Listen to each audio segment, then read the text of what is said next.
Assalamualaikum warahmatullahi wabarakatuh. Wassalatu wassalamu ala asyrofil anbiya'i wal mursalin Nabina Muhammadin sallallahu alaihi wasallam wa ala alihi wa sahbihi ajma'in. Wa qala Allah ta'ala fil Qur'anil Karim, ittaqullah wa tuqatihi wa la tamutunna illa wa antum muslimun. Amma ba'du. Oke. Selamat sore para sedulur YouTube, ketemu lagi dengan saya Agung Wijanarko. Oke para sedulur, di sore hari ini saya seperti biasa pengen menyapa para sedulur-sedulur saya, sobat-sobat saya, teman-teman saya yang sudah join dan subscribe di kanal YouTube saya ini.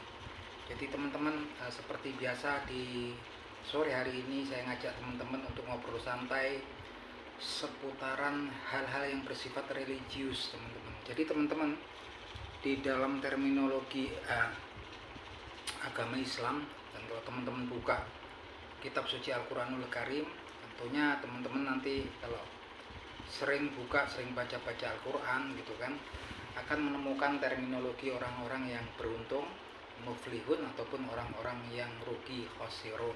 Nah, jadi memang dalam kehidupannya di dunia, manusia ini nanti ketika mencapai batas usianya yang telah ditentukan oleh Allah Subhanahu wa taala, yang mana ketika datang waktunya memang tidak bisa dimajukan atau dimundurkan. Kemudian manusia ketika setelah mengalami fase kematian adalah kemudian akan berada di alam barzah, yang mana alam barzah itu kita juga nggak banyak keterangannya, literatur yang menerangkan tentang alam barzah itu nggak begitu banyak. Setelah masa penantian di alam barzah yang begitu lama ya teman-teman, gitu kan, itu kalau untuk orang yang banyak dosanya dikatakan bahwasanya nanti di alam barzah itu terasanya lama banget gitu kan. Sedangkan untuk yang orang yang banyak amal baiknya, amal kebaikannya, pahalanya serasa sebentar saja di alam barzah itu. Nah, setelah pasca alam barzah, manusia akan mengalami ya hari penghisapan, yaitu ketika terjadi kiamat di dunia seperti janji Allah Subhanahu wa taala. Ketika kiamat tiba, kemudian manusia dibangkitkan, yang manusia akan berkumpul di sebuah dataran yang dinamakan dataran itu sebuah dataran yang sangat luas ya teman-teman, yang kemudian manusia menunggu sampai kemudian akan diadili satu persatu manusia, yaitu di hari yang namanya Yaumil Hisab, yaitu hari perhitungan. Jadi di situ dikatakan nanti akan ada mizan atau timbangannya Allah Subhanahu wa taala, di mana dengan timbangan itu manusia akan dihitung ya. Jadi manusia-manusia yang amal perbuatan baiknya itu lebih berat daripada amal perbuatan lebih besar daripada amal perbuatan jahatnya. Nah, manusia tersebut insya Allah dipastikan oleh Allah Subhanahu wa taala akan selamat dan mendapatkan surganya Allah Subhanahu wa taala. Dan yang kedua adalah orang-orang yang amal perbuatan jahatnya itu ditimbang kemudian lebih berat daripada amal perbuatan baiknya. Tentunya orang tersebut akan mendapatkan azab ataupun hukuman, yaitu masuk neraka jahanam yang dijanjikan oleh Allah Subhanahu wa taala kepada hamba-hambanya yang ingkar ya. Hamba-hambanya yang ingkar, yang banyak berbuat dosa, teman-teman. Nah, ini orang-orang yang kemudian amal kebaikannya lebih berat ataupun lebih besar daripada amal keburukannya, dari perbuatan buruknya, itu adalah dinamakan adalah orang-orang yang beruntung.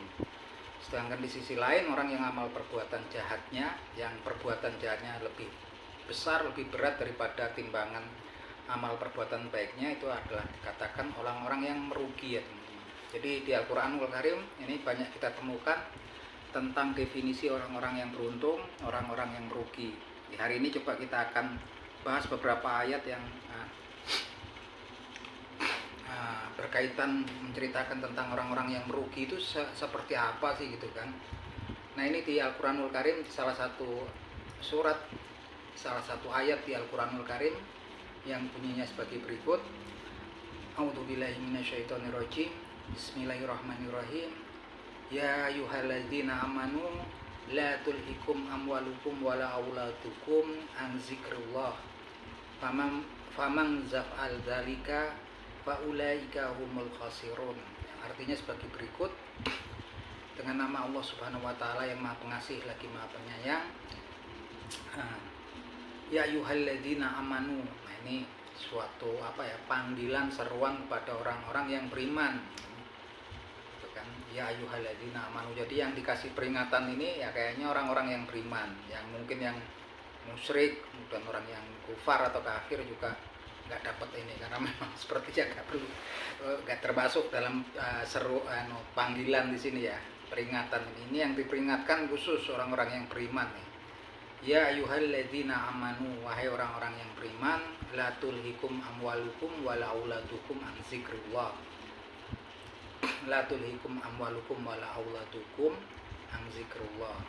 Jadi jangan sampai amwalukum, harta benda kalian, dan auladukum, anak-anak kalian, anak keturunan kalian, ang zikrullah gitu kan. La tulhikum amwalukum wala auladukum ang zikrullah. Jadi jangan sampai harta benda dan kekayaan kalian serta anak keturunan kalian membuat kalian lupa untuk mengingat Allah gitu kan. Jangan sampai membuat kalian lupa untuk mengingat Allah Subhanahu wa taala. Fama yaf'al dzalika, barang siapa yang melakukan hal seperti itu, kemudian harta kekayaan, kemudian anak keturunan, urusan anak keturunannya, kemudian membuat orang-orang tersebut lalai untuk mengingat Allah Subhanahu wa taala, fa ulaika humul khasirun, maka orang-orang yang seperti itu adalah orang-orang yang merugi. Nah, teman-teman kan tahu arahnya kalau udah merugi gitu kan. Jadi kalau kita lihat kan sekarang ini memang namanya saat ini ya, kalau kita lihat waktu hidup kita ini kan setiap hari ada 24 jam. Taruh katalah bagi 12 jam. 12 jam waktu kita untuk dari pagi sampai sore untuk bekerja, untuk mencari penghidupan, urusan dunia ya, dan kemudian 12 jam untuk beristirahat gitu kan. Nah, teman-teman kalau kita lihat memang kadang untuk saat ini banyak ya orang yang dilalaikan oleh urusan duniawi mereka ya, urusan masalah yang memang pada akhirnya tujuannya, terminalnya adalah, pelabuhannya adalah harta kekayaan gitu kan, harta benda gitu kan. Kadang-kadang orang urusan dunia, punya perusahaan yang besar, punya usaha yang besar gitu kan, punya anak buah yang banyak, sibuk terus seharian, kadang-kadang waktunya full, hampir 24 jam nggak tersisa untuk mengingat Allah Subhanahu wa taala. Itu banyak kita jumpai. Bahkan kadang-kadang banyak kita lihat ya, orangnya udah sepuh, udah tua, rambutnya sudah memutih gitu kan.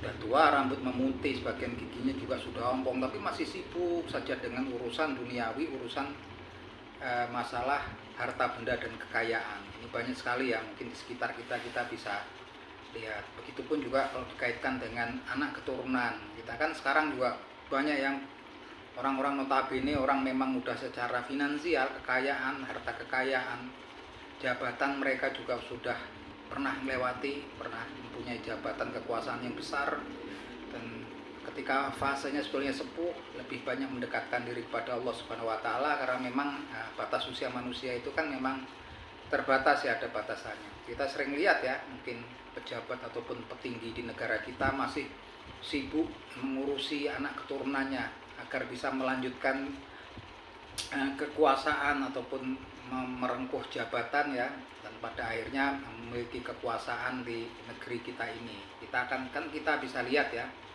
tokoh-tokoh besar, tokoh-tokoh elit di sini ya, yang kemudian saat ini juga sibuk terus ngurusin gimana nih persiapkan anak keturunannya, dinastinya, untuk kemudian bisa meneruskan kejayaan, kekuasaan gitu kan, secara langsung atau tidak langsung daripada orang tuanya yang mungkin sudah lewat masa kekuasaannya ya gitu kan. Nah itu ya sebetulnya sah-sah aja, nggak apa-apa teman-teman. Tapi kalau kemudian hal yang seperti itu membuat lalai sama sekali yang mengingat Allah Subhanahu wa taala, ya sebetulnya sangat disayangkan, karena hal tersebut dinukilkan di Al-Qur'anul Karim, bahwasanya ya itu pastinya akan ada banyak orang-orang yang kemudian dilalaikan ya dengan urusan harta benda, urusan dunia, dan juga anak keturunan gitu kan. Nah itu yang seperti itu, kurang lebihnya seperti itu. Jadi memang kalau kita ini harus betul-betul mulai menyadari, ketika apalagi buat teman-teman yang usianya udah melewati angka 40, Sebetulnya angka harapan hidup manusia itu saat ini kan memang kalau di Indonesia kan, kalau yang tinggi wanita ya 67 tahun, kalau pria itu sekitar 65 tahun. Artinya kalau usia kita udah mendekati 50 seperti saya ini ya teman-teman, sebetulnya kita udah mulai bisa berhitung ya ke belakang gitu kan, dan lebih banyak meluangkan waktu kita untuk lebih mendekatkan diri mengingat Allah Subhanahu wa taala, karena waktu manusia itu terbatas seperti dijelaskan oleh Rasulullah Shallallahu Alaihi Wasallam. Ketika Rasulullah Shallallahu Alaihi Wasallam berjalan bersama para sahabat, kemudian Rasulullah Shallallahu Alaihi Wasallam mengambil sebuah ranting kayu, kemudian beliau menggaris sebuah garis di permukaan tanah ya. Garis itu garis vertikal gitu kan, garis vertikal. Kemudian Rasulullah Shallallahu Alaihi Wasallam menggaris lagi, memotong daripada garis vertikal tadi, membuat garis horizontal, memotong di tengah garis vertikal itu. Kemudian para sahabat bertanya, ini perumpamaan apakah itu ya Rasul gitu kan. Kemudian Nabi Muhammad SAW menjelaskan, jadi garis vertikal yang dia gariskan tadi panjang gitu kan, itu adalah apa, hasrat gitu kan, adalah apa, keinginan gitu kan, apa, angan-angan manusia gitu kan, hasrat, angan-angan dan keinginan manusia gitu kan, itu merupakan garis vertikal. Kemudian garis horizontal yang memotong di tengah tadi adalah kematian ataupun batas usia manusia. Rasulullah SAW menjelaskan bahwasanya banyak manusia yang hasrat gitu kan, angan-angan gitu kan, keinginannya itu melebihi batas usianya, panjang sekali ya hasrat keinginan manusia, kadang-kadang sampai tua pun gitu kan, itu masih ya teman-teman, keinginan macam-macam lah gitu kan, baik syahwat, harta kekayaan, tentang kekuasaan gitu kan. Tapi kemudian ada garis horizontal, itu adalah batas usia manusia yang memutus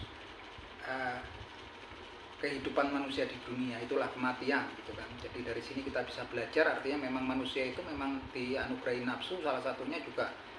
Kemudian kalau nggak diatur, nggak ditekan, nggak kita manage dengan baik, hawa nafsu tersebut akan mendorong hasrat, angan-angan dan keinginan kita melampaui jauh batas usia kita. Makanya teman-teman sampai dikatakan, sebutkan kan, alhaqumut takasur hatta yurtumul makobir, bermegah-megahan di dunia ini itu akan apa, terus menerus dilakukan manusia hatta yurtumul makobir, sampai kemudian manusia itu masuk ke dalam apa, kubur ya, yang lahat. Artinya kalau ada seorang pelari maraton gitu kan, kayak lomba apa itu, lomba balap mobil dari Paris, dari Eropa kemudian ke Dakar itu di Afrika ya, Afrika Barat ya, gitu kan, ada startnya, ada finishnya gitu kan. Nah kalau manusia, alhaqumut takasur, bermegah-megahan, bermewah-mewahan, hatta yurtumul makobir, alhaqumut takasur, ini dikatakan bermegah-megahan ya kan, sampai kemudian finishnya hatta yurtumul makobir, sampai kemudian masuk ke liang lahat. Artinya kalau nggak dikendalikan, dimanage dengan baik, angan-angan, keinginan, hawa nafsu itu bisa melesatkan kita untuk melalaikan apa sih sebetulnya eksistensi kita gitu kan. Apa sih kemudian hakikat kita hidup di dunia. Hakikat kita hidup di dunia adalah untuk beribadah kepada Allah Subhanahu wa taala, sedangkan harta kekayaan, anak istri, kemudian keturunan gitu kan, kekuasaan, segalanya itu adalah apa, permainan manusia di dunia gitu kan. Tapi kemudian pada prakteknya banyak manusia yang kemudian lalai dengan permainannya ya gitu kan. Seperti anak-anak tuh, kalau kita lihat kan, mainan game sampai lalai waktu sampai malam gitu kan, sehingga lalai, lupa makan. Bahkan kalau yang udah dewasa pun main game sampai berhari-hari, itu kemudian lupa beribadah gitu kan, lupa sampai nggak tidur juga itu kan. Nah itu yang dibilangkan, kita harus berhati-hati ya teman-teman gitu kan, ketika kita kemudian punya permainan-permainan yang memang di dunia ini, seperti ya kalau kita punya perusahaan, otomatis itu kayak mainan kita lah, bisnis gitu kan. Ada kemudian kalau itu penguasa ya, permainannya itulah politik segala macam lah ya, kekuasaan gitu kan. Ada yang hobinya apa, ya macam-macam lah gitu kan. Tapi kemudian memang kita harus mawas, kita harus memanage akal pikiran dan hati kita, bahwasanya jangan sampai kemudian itu angan-angan, hayalan, keinginan, hasrat kita terus lurus gitu kan, tanpa batas gitu. Sampai kemudian kita lalai tentang zikir kepada Allah Subhanahu wa taala, sampai kemudian dipotong di tengah oleh garis kematian tadi, sehingga kalau udah seperti itu kita jadi orang yang merugi atau khasirun gitu kan, orang-orang yang merugi. Tentunya jangan sampai seperti itu ya teman-teman. Itu teman-teman, jadi semoga ya teman-teman menjadi yang nonton video ini kedepannya juga menjadi orang-orang yang beruntung di yaumil akhir nanti, insya Allah. Dan saya akan selalu mendoakan teman-teman ya menonton video ini agar mendapatkan pahala dari sisi Allah Subhanahu wa taala. Begitupun juga saya, karena sebetulnya sebenar-benarnya segala sesuatu yang ada di dunia ini, baik anak, istri, dan keturunan, harta kekayaan ataupun kekuasaan, itu adalah fana adanya ya, dan pada waktunya akan hilang gitu kan. Sedangkan amal pahala, perbuatan kebaikan dan amal soleh seperti ini gitu kan, kita ngobrol-ngobrol tentang kebaikan, tentang kepercayaan agama kita, itu adalah amal pahala di sisi Allah Subhanahu wa taala yang kekal ya teman-teman. Itu teman-teman, semoga bermanfaat buat teman-teman obrolan kita di sore hari ini. Wabillahi taufik wal hidayah. Wassalamualaikum warahmatullahi wabarakatuh.